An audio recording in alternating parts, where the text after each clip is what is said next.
here. Booking meditations. Today I played 12 minutes cinematic point and click game which came out in August 2021. It's about being stuck in a time loop, Groundhog Day, but dark thriller mystery instead of romantic comedy. It's set in a cramped apartment with a husband James McAvoy, a wife Daisy Ridley, and violent intruder Willem Dafoe. In general, the game's supposed to start with the cozy candlelight dinner, but that's a bit too boring. Baby? Yes?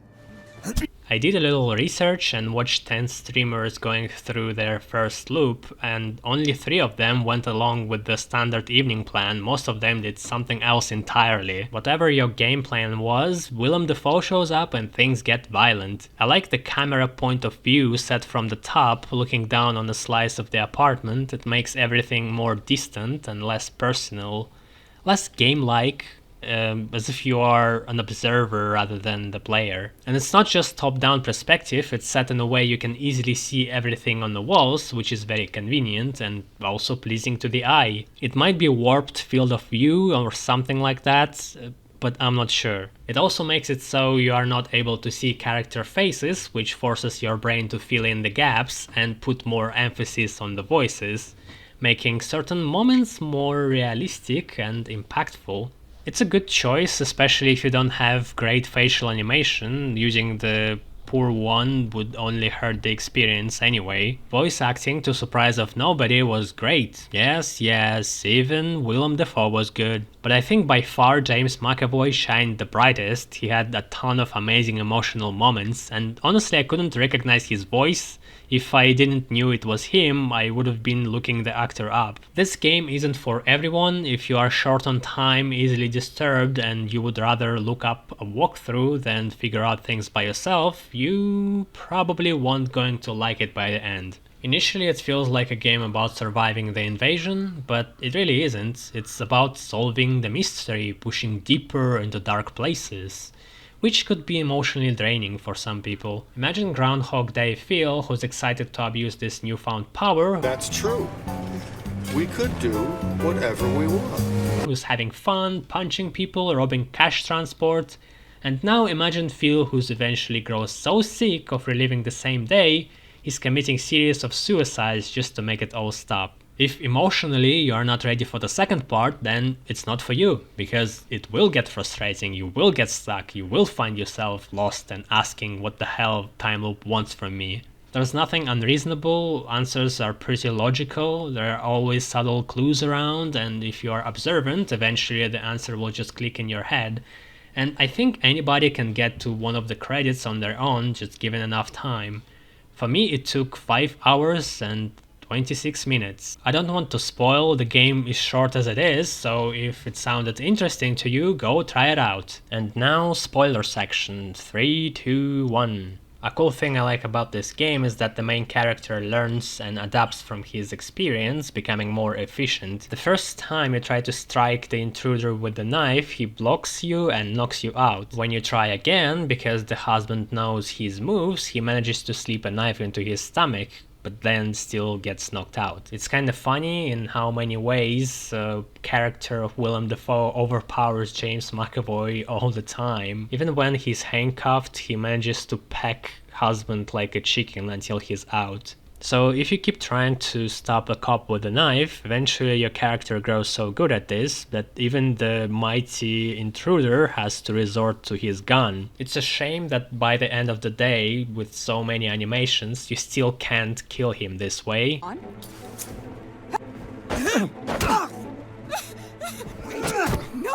No! Please don't stop! Stop! Oh my god! Help! Somebody help! No matter how strong or smart your opponent is, you have time loops on your side, and I don't think it would hurt puzzles that much. Still, I like that animations have the idea of learning from previous loops. Sequences of killing yourself feel very real and terrifying. First your character won't even be able to do it, then you do a very sloppy job and go out painfully.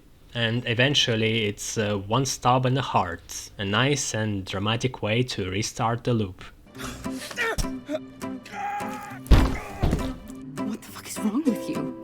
I'm done with this.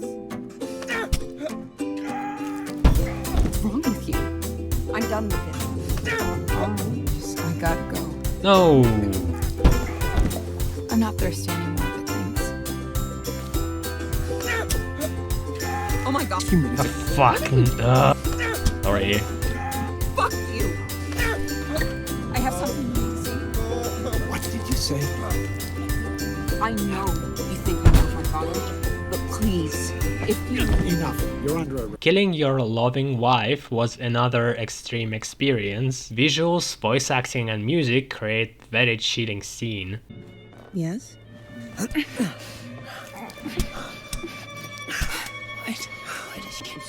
sorry. Oh, fuck, I'm so sorry. Oh, God, I'm so sorry. I am so sorry, baby. Please help. Here, the more you do it, the less emotionally attached the husband is, and by the last animation, he's doing it in complete silence, which makes the scene even more creepy. And they could have easily found an excuse to not do it. No, this husband loves his wife so much, he would never do that. That was actually the first thing I've tested after spotting a knife. Is this game real, or is just pretending to give you freedom of choice, then to take it back whenever there is a moment somebody would think inappropriate or too scary? Dialogues had the same adaptive characteristic. If you say a line the first time, usually husband going to do it with more vigor. Look at this picture. What about it? Look at the date. December 31st. That's the day she murdered him. No, that is the day he was murdered, but she was hundreds of miles away. I don't understand. No shit, it wasn't her. She didn't kill him. When he has to repeat something in the next loop, he does it more calmly and confidently. Look at the picture. Again with this? Look at the date. December 31st. That's the day she killed him. No, that's the day he was killed, but she was hundreds of miles away. She didn't do it. I don't understand. It's so subtle, it's really easy to miss. It's something that most of the games wouldn't even bother dealing with. Sometimes it's a different wording, sometimes it's just a tone, but it's clearly made with an intent to show that your character is not static, that he's influenced by what he learns, and that he is changing too.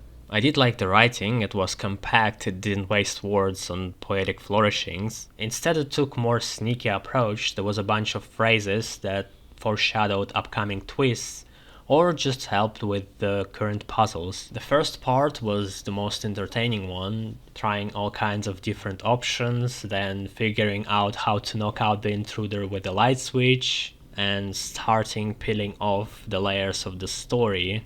First learning that your wife killed her father and she even confesses, but then it wasn't her, it was somebody else, and that somebody else turns out to be her half-brother. That's where the game starts to grow more heavy on you, the repetition becomes a chore, and imperfections appear more obvious. There's a picture of me the day he died. I was hundreds of miles away. Show me. On the fridge. Please, look. Don't move. It's here. This picture. Actually. Say another word. I'm gonna cave your head in. Oh, fucking hell. No. No Are you fucking serious? photo. Here. Look at it. I warned you. What the fucking... Wait. Okay, that's dumb. After Monster part, the game feels like it misses a new act, because everything you can do boils down to either talking to the cop and the wife openly, or squeezing information out of the cop by torturing him in the darkness. There had to be a new way of interacting either with the apartment or with the characters. Instead we are just retelling the information we got from them in previous loops without doing anything new, and it's just not that interesting.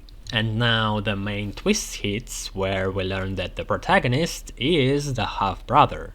I appreciate the presentation, how the husband is so shaken up by the new information he falls through a time loop just from the emotional breakdown.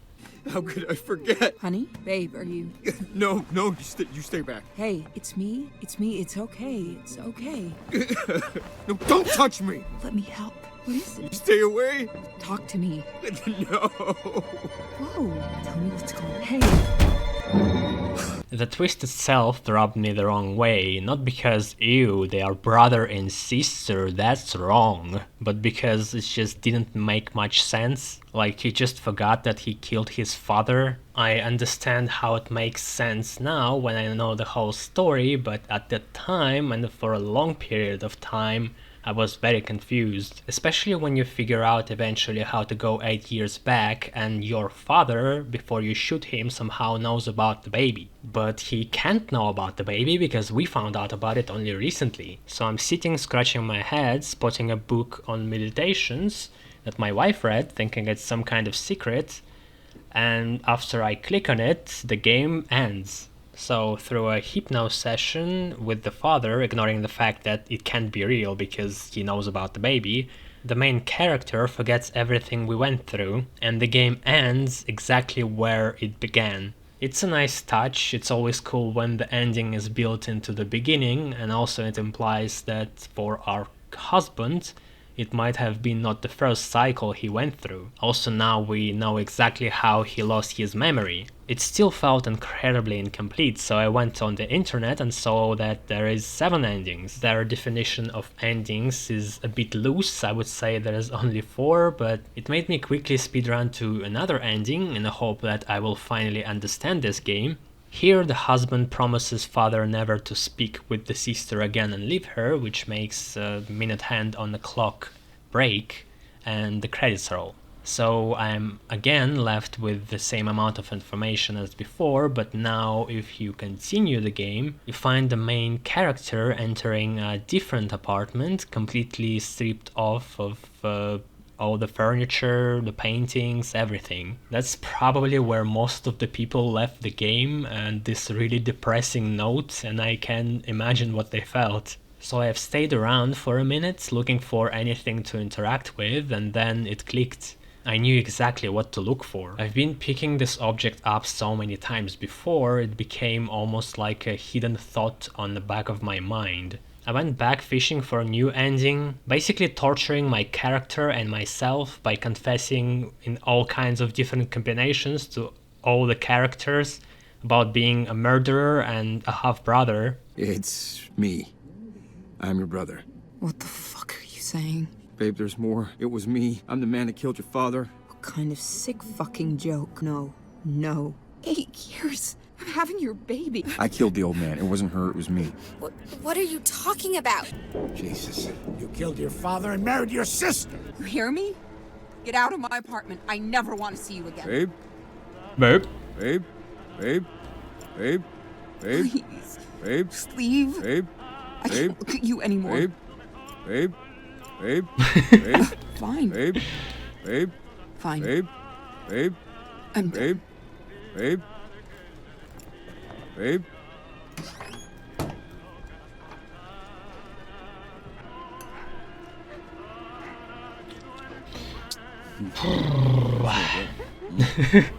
Eventually I had to give up. Mindfulness ending was exactly what I've been looking for, and it has the suiting title because it finally gave me the peace of mind. Yes. You do have a remarkable imagination. The stories you've created. So turns out nothing was real and the apartment was the representation of the character's mind. Kind of a silly trope, but fine. Story now at least made sense and I could finally relax and move on. Also, what is the message here? You should not romantically obsess over your sister because it's bad for you?